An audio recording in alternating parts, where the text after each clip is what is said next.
Alright, well here it is. I call it Franken-Tooth because it's absolutely hideous and ugly looking.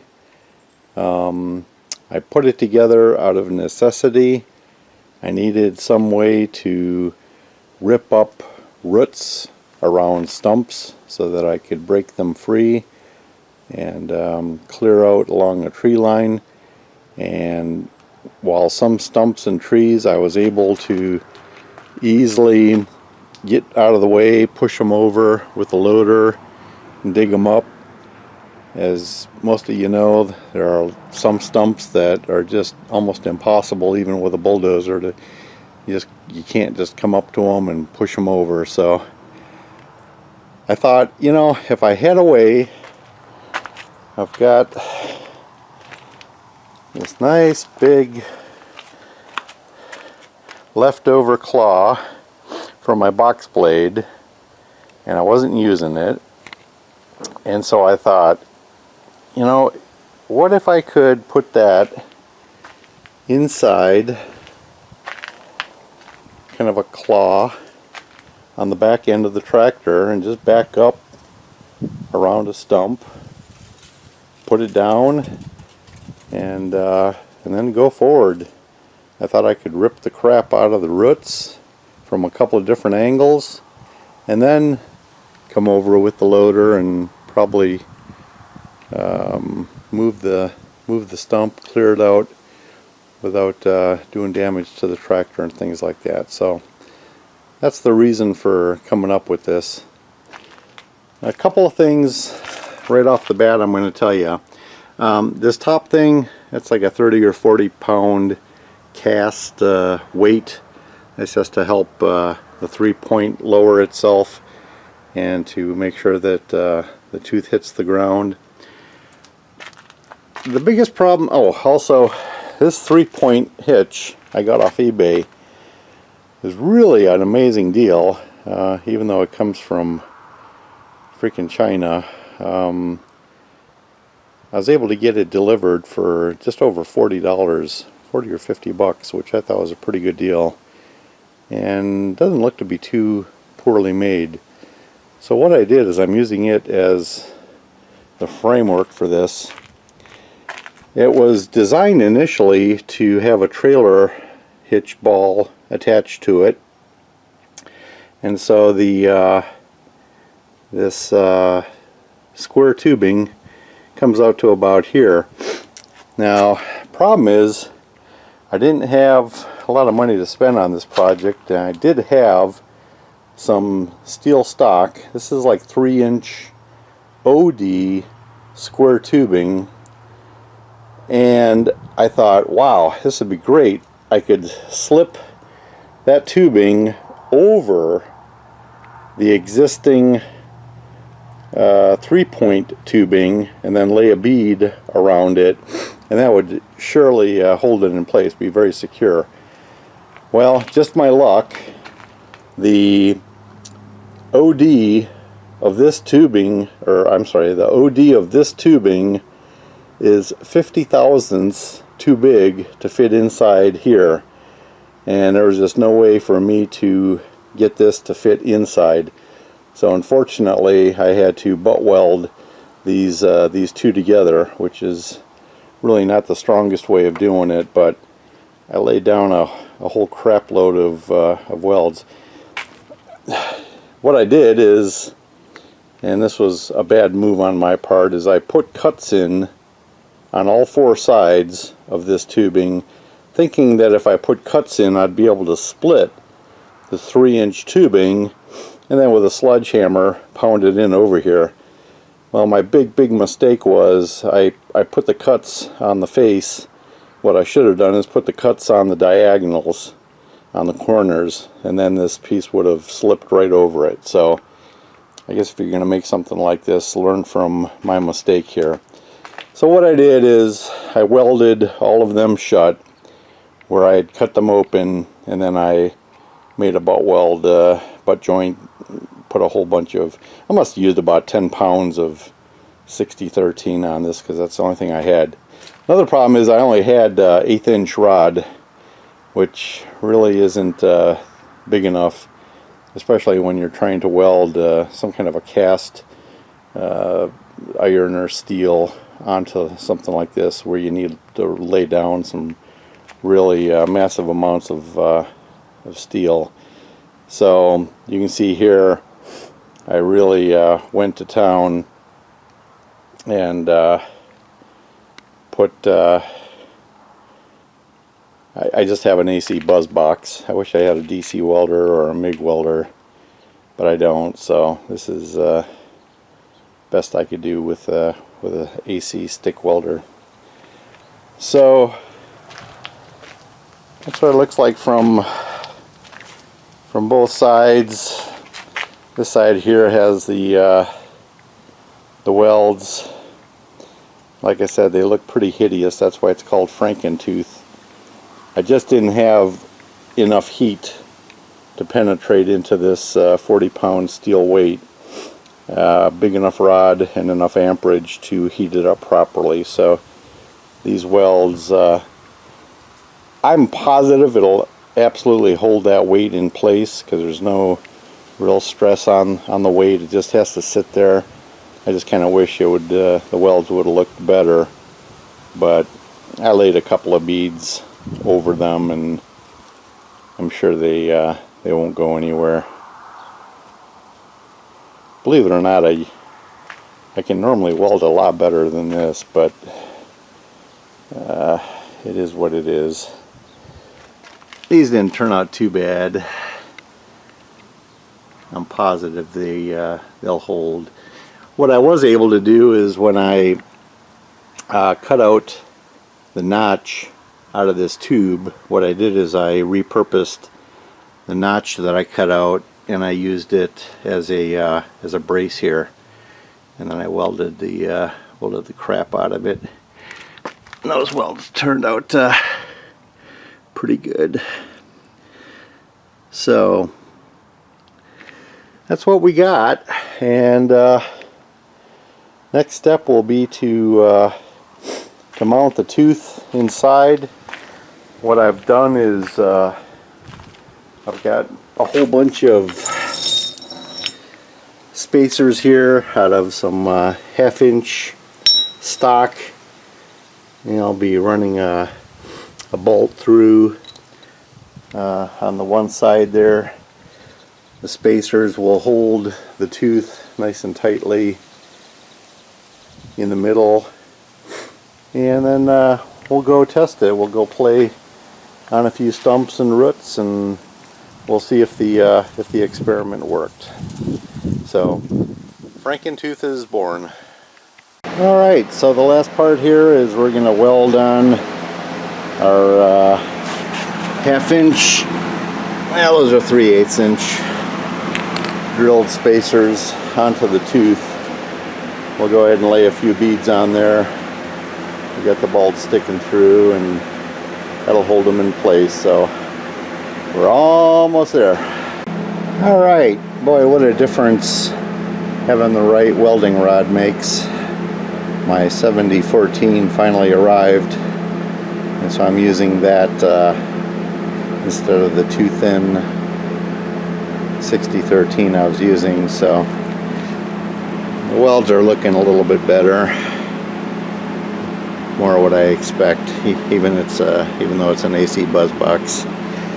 So anyway, the spacers are going on good. We've got our bolt going through, keeping them all aligned, and in just a few seconds we'll be inserting it in there and running the bolt through there, and heck, we might even get to try it on a few roots today. So Franken-Tooth is probably less than a half hour away from being born. Franken-hook, take 1.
Alright, so the initial test looked pretty good.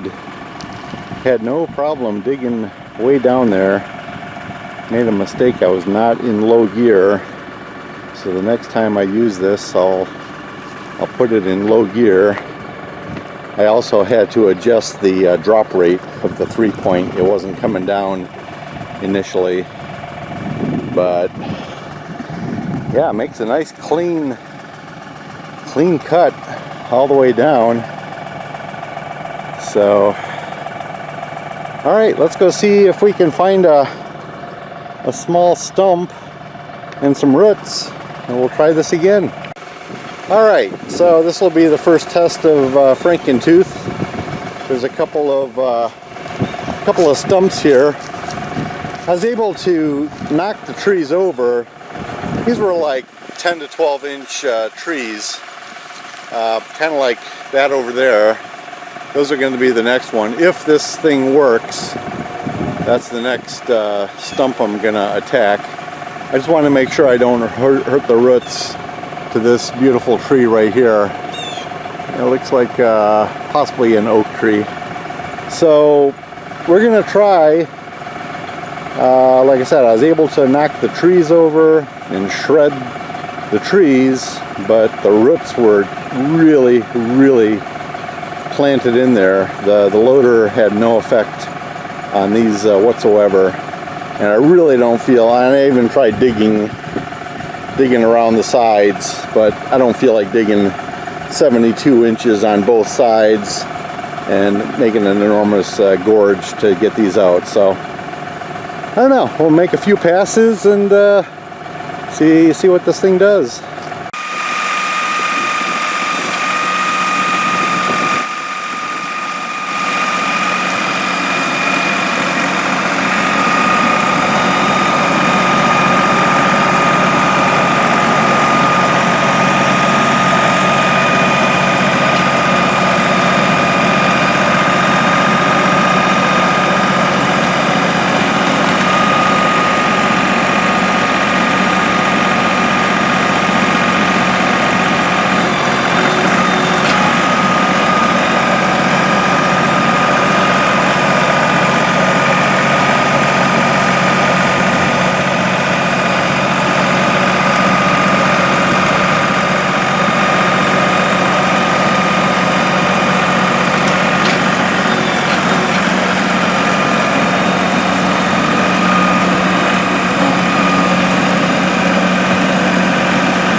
Alright, so we had some initial success here. Things were looking good. We got one of the stumps out, and I noticed for some reason it wasn't going down deep enough to rip this second one out.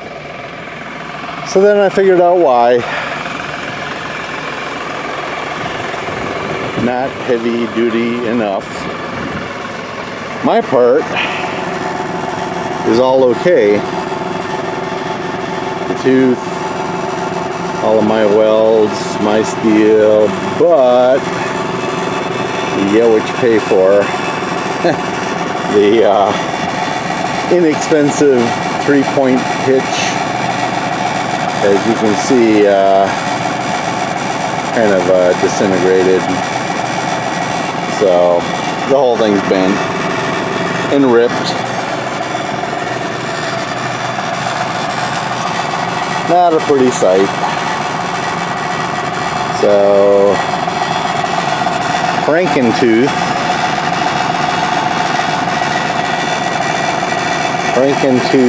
had its moment, but looks like we're gonna have to move on to Rev B, where we go to a heavier, much heavier duty 3-point hitch.